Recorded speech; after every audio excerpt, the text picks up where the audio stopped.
Welcome back to Stuff About Tutorials. Today we are talking about how to download Thread app in iPhone. Why would you want to know how to download Threads app in iPhone?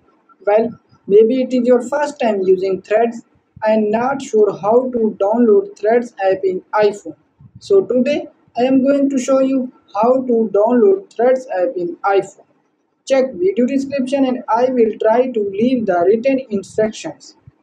Downloading Threads app in iPhone is quite simple and easy to do, and the process is same for any iOS device. Let me show how you will download Thread app in iPhone. First of all, open App Store in your iPhone, and now here is my App Store home screen. And then first click on search icon in the right bottom corner, and now enter Threads and search it.